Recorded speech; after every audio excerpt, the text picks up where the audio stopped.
Good evening. Happy Independence Day. Welcome to this edition of Northeast Diary as we explore the northeastern part of India. It gets intriguing to know about it in each episode. Let me tell you about the excitement in today's episode. Today we bring to you a report from Imphal where Manipur observed the 133rd Patriots Day on Tuesday, August 13th to commemorate the supreme sacrifice of the brave sons of Manipur who laid down their lives while defying the British Empire in 1891. And we bring a report on the collaborative efforts of the state government to promote dragon fruit cultivation in Mizoram. We also bring to you a report on the handloom weaving culture of Sualkuchi in Assam and Zapami village in Nagaland. But for now, let's go over to Shillong where Meghalaya government organized state-level celebrations on the occasion of National Handloom Day 2024. The handloom sector in India is one of the country's largest unorganized economic activities. Every year, on August 7th, National Handloom Day is celebrated to honor the rich tradition of handloom weaving. This observation began in 2015, marking the centenary of the Swadeshi movement, which started on August 7, 1905. The theme of this year's celebration is Weaving Sustainable Future and revolves around the importance of sustainable fashion and eco-friendly choices.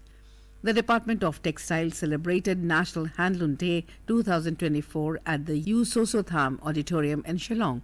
The event was graced by Textile Minister Ba Paul Lingdo as the chief guest and Dr. Anna Louis Menil, an international textile expert from Scotland, as the special guest. A Shillong correspondent has filed a report. The Department of Textiles of the Meghalaya government marked National Handloom Day 2024 on August 7 at the Sosotham Auditorium with a vibrant celebration. Textiles Minister Paul Lingdo praised the progress made in showcasing the state's fabrics and products beyond the villages of Ribhoy. He highlighted last year's successful venture, taking Meghalaya's textile from Montfran to Milan, and expressed gratitude to all involved in revitalizing local fabrics. Today, as we see the fusion of fashion, and today we proudly show to the rest of the world that yes, our fabrics, our products are no longer confined just in the villages of Ribhoy. Last year, we took those fabrics, I might say, from Montfran to Milan. It has been a very interesting journey. I congratulate all stakeholders involved in the process of adding life, color, vision, and imbibing a fresh lease of life to our fabrics. Lingdo reaffirmed the government's commitment to enhancing the skills of local weavers, artisans, and entrepreneurs, aiming to elevate the industry to new heights. Farm to fabric to fashion to faraway seas. That is the goal, that is the intent of the government of Meghalaya, and I'm proud to be in charge at the helm of affairs of this department that was once considered a minor department, but today is ensuring the livelihoods of thousands of families. As I look at the design for today's celebration, the two O's in the word handloom represent the yarn that goes through it, but it also reminds me the glasses that Gandhi wore. And he was the force behind the celebration of National Handloom Day because of the Swadeshi movement that he had initiated when he was at the peak of our fight against colonialism. And yes, Gandhi also represents the concept of ahimsa, which today has been translated into the fact that We have a peaceful weaving community which does not involve killing off the worms in the process of producing our eri, our muga and our India. We want the world to know that we are not just adopting global trends but also proudly presenting our own unique creations, Lingdo stated. Our dresses made from and outfits made from India are fit for the best of the fashion world in the rest of the world. Therefore, the potential that we have is something that we would like to maximize and make our textiles, our handloom products known not just in the rest of India, but also internationally. Special guest Dr. Anna Louis Maynell, a textiles expert from Scotland, shared her deep connection with Meghalaya's Eri silk. Eri silk, particularly Rindia of Meghalaya, has a very special place in my heart. I see Rindia as unique to Meghalaya, especially the colours. The colours are very, very important to the location and the product. But also standing alongside the natural fibres of the region, because Northeast India is blessed with fascinating natural fibres. So I've called this Communicating Rindia because really communication is important in terms of increasing the awareness of Rindia, increasing the awareness of the artisans, and increasing the awareness of the amount of work that goes into producing a textile of Rindia. Dr. Maynell recounted her journey beginning in 2014 with NESFAS and her subsequent work showcasing the entire production process from cocoon to final product. My journey with Rindia started in 2014 when I was working with NESFAS. So we presented the whole process of production from cocoon to spinning to natural dyeing, weaving and the final product. So we did an exhibition at the Indigenous Terra Madre conference in Shillong in 2015, which really focused on the artisans and their skill. So my doctoral research began in 2016. So my research really went quite deep into exploring what is the cultural significance of Rindia in Meghalaya. So I was looking at motif. Interestingly, a lot of the motif in terms of how artisans, the relationship that artisans have with the motif relates back to their culture, so largely the Khasi culture, and that is fascinating to see once you go into depth into the artisan relationship with this motif and with the textiles, how much it communicates their culture. Communication of culture, of heritage, of process, and of textile heritage. She noted the impressive growth in hand weaving activity in the Reboy district over recent years. I did an exhibition in D1 in the auditorium where I invited artisans to come and share their work as well as the work that I had presented so that I could cross-reference it, make sure that I was communicating accurately according to what they would communicate themselves, but also very much making it an inclusive event. We also had an exhibition in Savio Hall in 2018 in Shillong, and that was a really important event to open it up to the local community in Shillong. And it was wonderful to see people reacting to the work that was there in the Reboy district, and many people were not actually aware of the depth of the skill, which I can see has really changed in the few years since then. I can see almost an explosion of activity of hand weaving from the Reboy district and other areas in Meghalaya, so it's wonderful to see. Parliamentary Secretary for Textiles, FR, Khar Kongar, revealed the Meghalaya's Eri production has reached 11.20 lakh metric tons, making it the second highest producer after Assam. The declaration of Umden as Meghalaya's first Eri silk village back in 2021, and also the setting up of the Design Innovation Resource Center there, which showcases the entire process, farm to fiber, fiber to fabric. And also, we are very encouraged by the blossoming of local production houses who have added a new spring in the step to the textile industry here in the state, despite the challenges.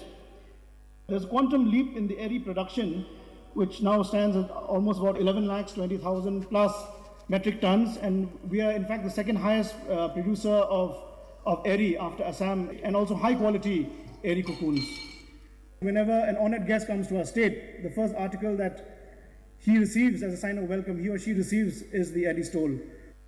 He highlighted that the sericulture and handloom sector supports approximately 35,000 families in the state, emphasizing its eco-friendly and ethically sourced nature. We all know that tourism sector contributes to the livelihood of about 50,000, and it will be of no surprise that coming a close second perhaps in the creative industry, the sericulture and handloom sector provides livelihoods to about 35,000 people in the state, which is no mean achievement. And it's all women-driven, eco-friendly, naturally dyed, and organically produced, ethically sourced. And we hope that it continues its progress in this direction. Kharkankar also suggested a survey to assess the sector's contribution to the state's GDP and mentioned the launch of an e-portal to market local products online. Today's theme of the National Handloom Day is weaving a sustainable future by integrating technology and innovation. Outside, we just had a brief glimpse of the various designs that are being introduced, the new designs, eco-printing, shibori, and so many other new innovative designs which have just been introduced to our larger canvas.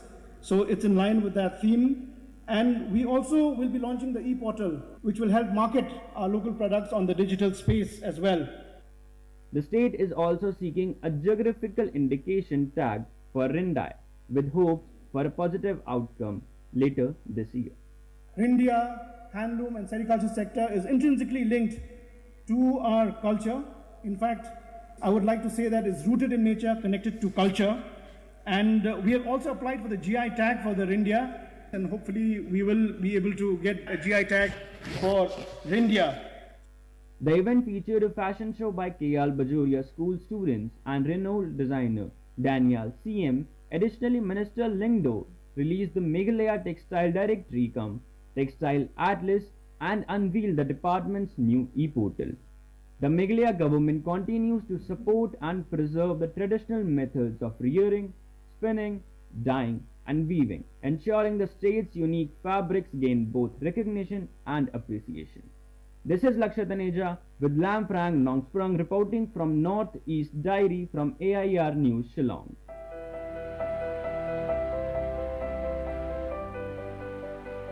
Now, let's experience the handloom weaving culture of Solkuchi. India's northeastern region has a rich hand-weaving heritage. The many tribes of the northeast have their distinct weaving traditions, with their own specific designs and motifs. Most tribes have a unique weave, and the patterns vary not only within clans of the same tribe, but also from one village to another, and within members of the same clan, depending on their social status. Birds, flowers, and human figures are some of the popular motifs that are embroidered on these handloom products. Cotton is the most popular fabric across the region, although Assam and Meghalaya are renowned for their silk handlooms as well. Sualkuchi, on the banks of the mighty Brahmaputra river and 35 km from the state capital of Assam, is the biggest silk production center in the region. Sualkuchi is a small town located in the Kamrup district of Assam, India. It is known as the Manchester of the East due to its rich tradition of handloom weaving. Sualkuchi's weavers have been creating exquisite hand-woven silk such as muga, path, and eri for generations. Muga has a golden hue that lends richness to garments made from it and lasts for years, while eri used to make warm winter clothing. Sualkuchi Weavers Village is also one place where the traditional art of weaving mekhela, chadors and gamusa, the traditional Assamese garments made with indigenous materials, is still kept alive. A commercial weaving enclave, handloom weaving in Sualkuchi, is said to date back to the 11th century, when it was introduced under the Ahomya kings. Over the years, Sualkuchi developed as a weaving village, its silk weavers making luxurious silks that were patronized by the local royalty. Sualkuchi's weavers hail from both non-tribal and tribal communities, and both men and women work at the looms. The handloom products of Sualkuchi are known for their intricate designs and patterns, which are unique to the region. The weavers of Sualkuchi have been practicing this art for generations and have developed their own techniques and methods of weaving. The town has a rich cultural heritage and is a popular destination for tourists who are interested in learning more about traditional weaving techniques. The narrow streets of the town have homes and workshops in a seamless continuum.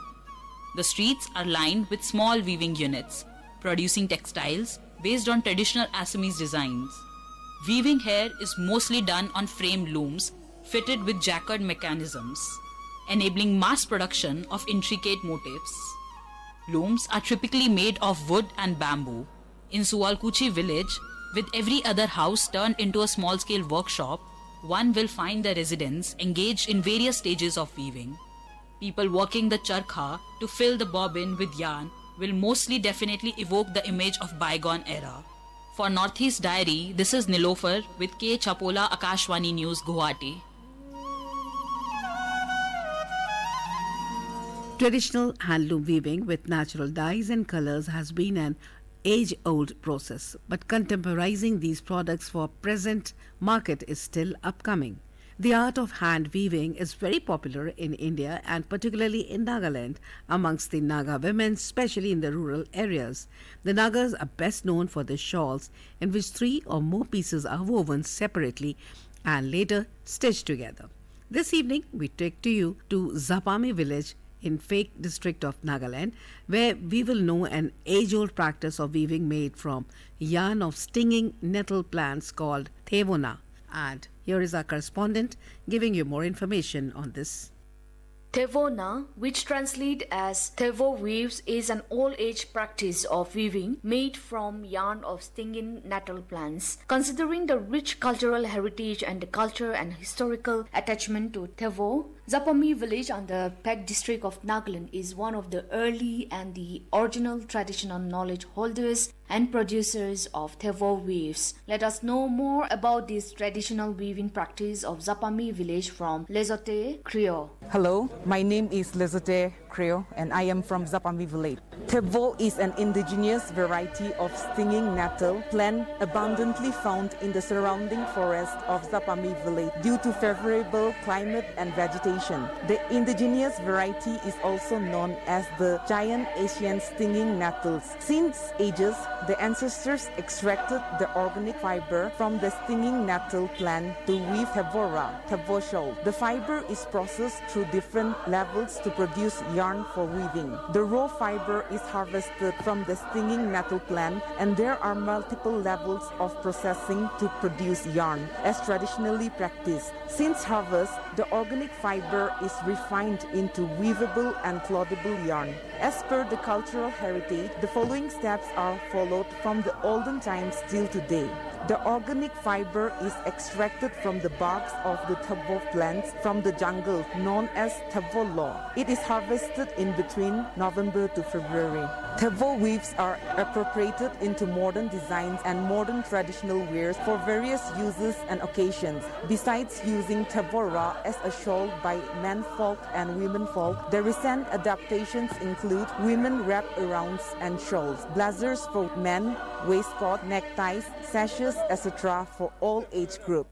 The knowledge of Thevo weaving still remains in the collective memory of the elders in the village, and to this day the women folk of Zapami produces one of the finest and softest Thevo weaves. For Northeast Diary, this is Asonyo from AIR News Kohima.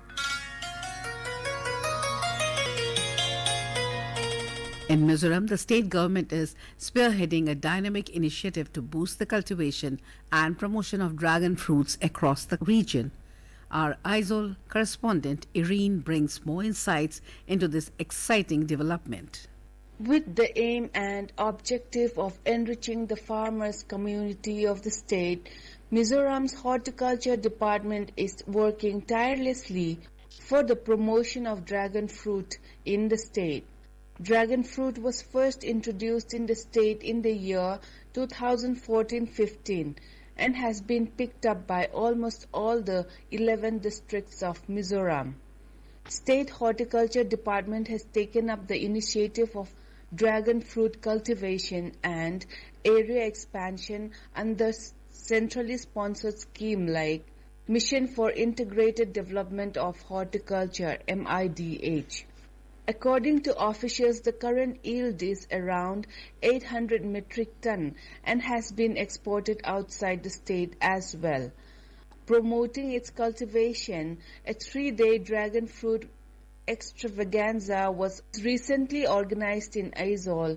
It aims to create more cultivation of the dragon fruit in the state and generation of more income by the farmers. Speaking to Akashvani News, Lelsang Kimi, Block Horticulture Officer, Horticulture Department says that the government is taking up various initiatives for the promotion of dragon fruit in Mizoram.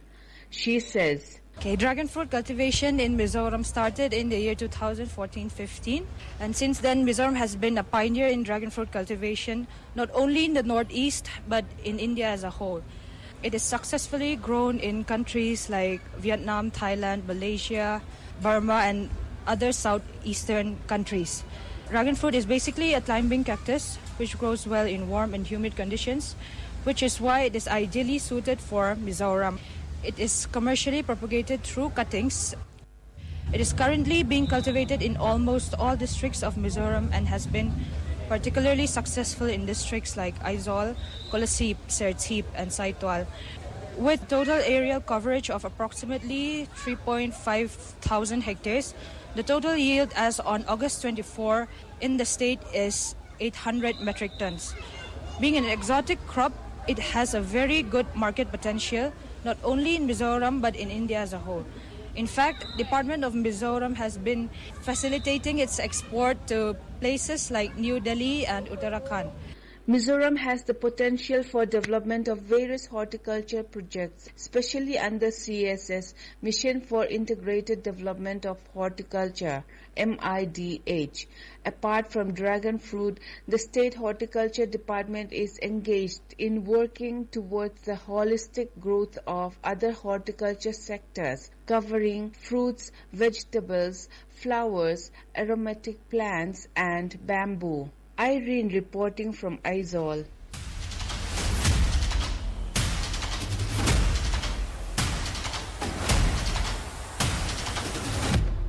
India's journey to independence is marked by countless acts of bravery and sacrifice. Today, we focus on a remarkable chapter from Manipur, where Patriots' Day is observed each August 13th. This day honors the valiant efforts of those who fought to protect their land's freedom.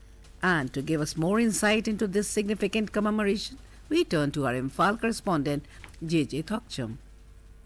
The Anglo-Manipuri War of 1891 is one of the most important events in the history of Manipur. In the war against the colonial British force, many heroes of Manipur Kingdom laid down their lives to save the dignity, honor and sovereignty of their motherland. After Manipur lost its sovereignty to the British, on 13 August of 1891, Yuvraj Tikendrajit and Thangal General were hanged in front of the public at Phaidabung, presently known as Bir Tikendrajit Park in Imphal. Therefore, the Patriots' Day is observed every year on August 13, giving the highest kind of tribute and honor to the heroes of Manipur. This year, the observation was held at different parts of Manipur and outside the state. However, the state-level observation was held at Imphal, in which the Governor of Manipur, Lakshman Prasad Acharya, and the Chief Minister and Biren Singh attended. They led others in the wreath-laying ceremony at Kangla Utra and floral tributes at Sahit Minar in Bir Tikendrajit Park.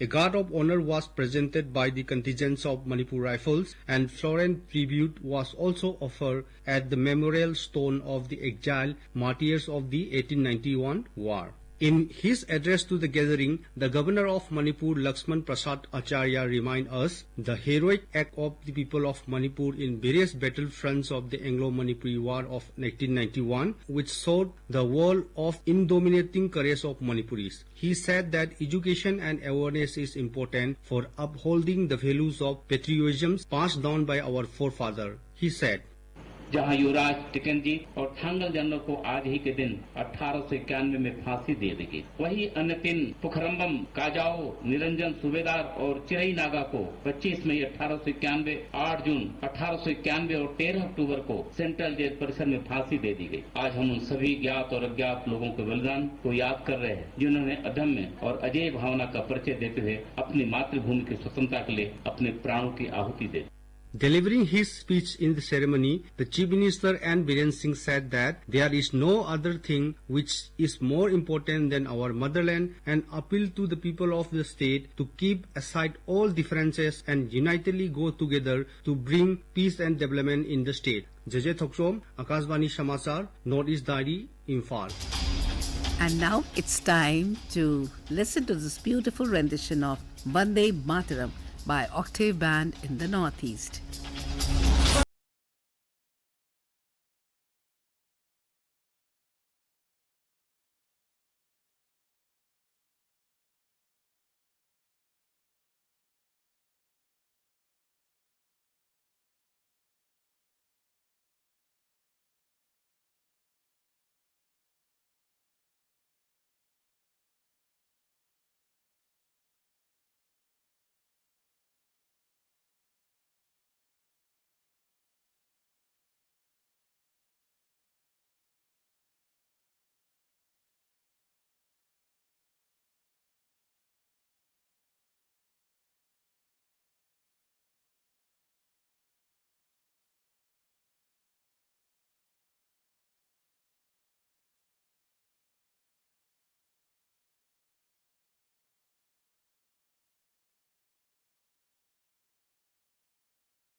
This program was presented and produced by Vinita Thakur with assistance from Kumar Gaurav.